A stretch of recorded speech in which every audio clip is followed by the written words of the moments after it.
Shalom, apa kabar Ibu Bapak sidang jemaat yang diberkati oleh Tuhan Yesus Kristus dimanapun Anda berada?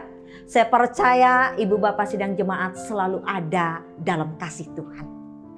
Kembali berjumpa dengan saya Pendeta Larissa melewati renungan kebenaran firman Tuhan pada hari ini sesuai dengan Almanak Nas Gereja Kalimantan Evangelis dari 1 Korintus pasal 15 ayat 50 sampai dengan ayatnya yang ke-57 dengan perikop kebangkitan tubuh. Saudara-saudara sidang jemaat kekasih yang diberkati dalam Tuhan Yesus Kristus, saya mengangkat tema hari ini dalam renungan kebenaran firman Tuhan, meningkatkan kualitas hidup dalam Tuhan. Sekali lagi tema yang saya angkat hari ini dalam renungan kebenaran firman Tuhan, meningkatkan kualitas hidup di dalam Tuhan. Saudara-saudara sidang jemaat kekasih yang diberkati dalam Tuhan Yesus Kristus, Paulus mengajar orang-orang yang ada di Korintus pada zaman itu untuk kembali berpikir bijaksana dalam menjalani dan mempelajari tentang kebenaran. Karena Ibu Bapak sidang jemaat kekasih yang diberkati dalam Tuhan, ada suatu kesulitan bagi mereka pada saat itu untuk memahami bagaimana kebangkitan dan dengan tubuh seperti apa kebangkitan itu. Saudara-saudara, jika kita melihat dalam ayat sebelumnya, dalam ayat 36, Paulus dengan keras menegur mengatakan, "Hai orang bodoh." Saudara-saudara, apa yang dilakukan oleh Paulus bukan karena Paulus mencoba menghina orang-orang yang ada di Korintus. Tetapi sebaliknya Paulus mencoba membuka wawasan pikiran dari orang-orang yang ada di Korintus yang sangat sempit untuk memahami kekuasaan Allah dalam segala ciptaannya. Artinya di mana orang mati akan dibangkitkan dan kita yang hidup akan diubah. Saudara-saudara sidang jemaat kekasih yang diberkati dalam Tuhan Yesus Kristus, kemuliaan tubuh sorgawi adalah kemuliaan yang lebih daripada tubuh duniawi ini. Artinya Ibu Bapak sidang jemaat yang saya kasihi dalam Tuhan Yesus Kristus, tubuh alamiah kita ini seiring berjalannya waktu akan terus mengalami kemerosotan dan kelemahan. Atau saya mengatakan manusia lahiriah kita ini semakin merosot. Baik itu dalam kesehatan, kekuatan fisik, atau dalam berkurangnya penglihatan kita, berkurangnya pendengaran kita, atau tadinya kulit kita yang kencang sudah berubah perlahan-lahan menjadi keriput dan menjadi kendor. Jadi saudara-saudara jemaat kekasih yang diberkati di dalam Tuhan Yesus Kristus, sementara yang batiniah ini menjadi persiapan tubuh yang tidak kelihatan adalah sesuatu yang bersifat mulia dalam kehidupan kita. Jadi saudara-saudara kekasih yang diberkati dalam Tuhan Yesus Kristus, sekalipun tubuh fisik kita, sesuatu yang jasmaniah ini, sesuatu yang alamiah ini akan terus mengalami kemerosotan, kemunduran atau kerusakan. Tetapi saya mengatakan kehidupan rohani kita harus selalu diperbaharui setiap harinya untuk menjadi lebih baik dan semakin bertumbuh. Saudara-saudara yang saya kasihi dalam Tuhan Yesus Kristus, pertanyaannya untuk kita adalah bagaimanakah caranya agar kita dapat terus memperbaharui kehidupan rohani kita?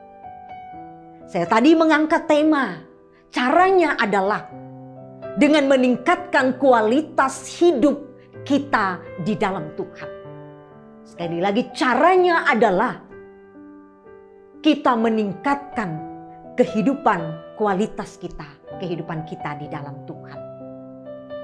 Jadi saudara-saudara jemaat kekasih yang diberkati dalam Tuhan Yesus Kristus, artinya jika hari ini kita hanya fokus untuk mengejar sesuatu yang lahiriah untuk tubuh jasmani kita, katakanlah kita 1, 2 sampai dengan 3 jam kita sanggup berada di tempat pusat-pusat kebugaran. Atau kita berlama-lama di salon kecantikan. Kita merawat tubuh kita, merawat kulit kita untuk menjadi semakin putih, glowing, cantik, dan lain sebagainya. Atau ke tempat pusat-pusat kebugaran untuk membuat tubuh kita menjadi semakin sehat, bahkan mempunyai tubuh yang bagus untuk dilihat.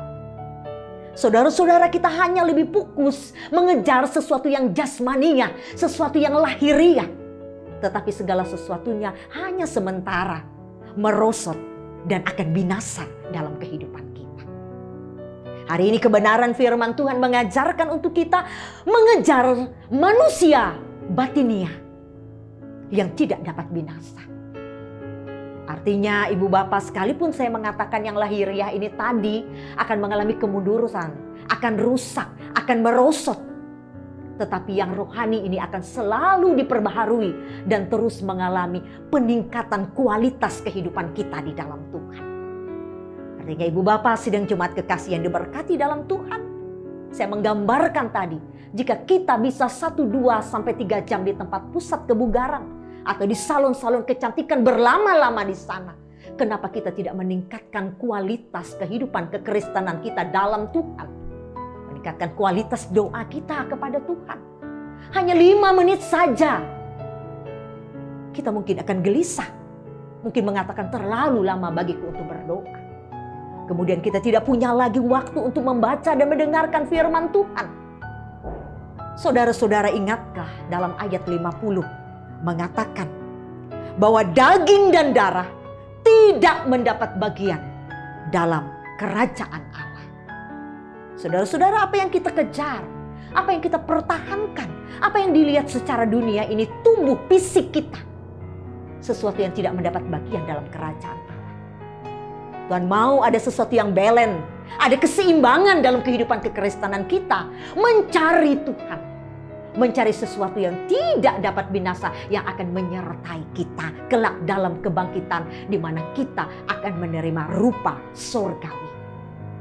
Jadi saudara-saudara kekasih yang diberkati dalam Tuhan Yesus Kristus, hari ini Tuhan mau kita meningkatkan jam doa kita, kualitas doa kita kepada Tuhan.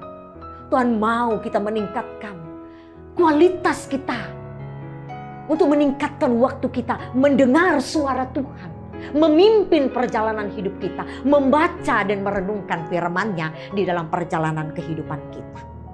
Tuhan mau kita memberikan yang terbaik dari hari-hari kehidupan kita ini untuk kemuliaan bagi nama-Nya. Saudara, jika hari ini kita telah hanya fokus mengejar sesuatu yang kelihatan, sesuatu yang dilihat oleh mata, tetapi Tuhan mau kita mengejar sesuatu yang bersifat batiniah, yang kelak akan menyertai kita. Sesuatu yang tidak binasa. Karena darah dan daging tidak akan mendapat bagian dalam kerajaan Allah. Mari kita mengejar sesuatu yang datangnya daripada Tuhan, yang akan membawa kita menikmati kemenangan bersama dengan Kristus. Sebab sengat maut adalah dosa, dan kita telah mengalami kemenangan oleh karena Kristus di dalam kehidupan ini. Amin untuk firman Tuhan. Jemaat kekasih yang diberkati dalam Tuhan Yesus Kristus, mari kita mengucap syukur untuk firman Tuhan yang telah disampaikan. Kita berdoa. Allah Bapa yang bertahta dalam kerajaan surga, terima kasih jika hari ini kami mendapat kesempatan untuk mendengar kebenaran firman-Mu. Kami percaya Tuhan memberikan kuat kuasa Roh Kudus bagi kami, sehingga kami bukan saja menjadi pendengar, tetapi setiap kami adalah pelaku-pelaku dari firman-Mu dalam kehidupan ini. Tolonglah kami Tuhan untuk tidak mengejar hal-hal yang secara lahiriah saja, tetapi kami pun juga mengejar hal-hal yang batiniah. Dan kami percaya Tuhan akan memberikan pertolongan bagi kami, sehingga kami dapat melakukan yang terbaik untuk kemuliaan bagi nama Tuhan. Sehingga kelak dalam peristiwa kebangkitan, kami pun akan mendapat kemuliaan yang diberikan oleh Tuhan. Ketika kami tetap mengejar segala sesuatu yang berkenan di hadapan Tuhan. Terima kasih, inilah doa kami. Kami menyerahkan seluruh perjalanan hidup kami dalam segala pergumulannya. hanya ke dalam tangan Tuhan yang menjadi pembela, penolong yang memelihara dalam kehidupan kami. Di dalam nama Tuhan Yesus kami sudah berdoa.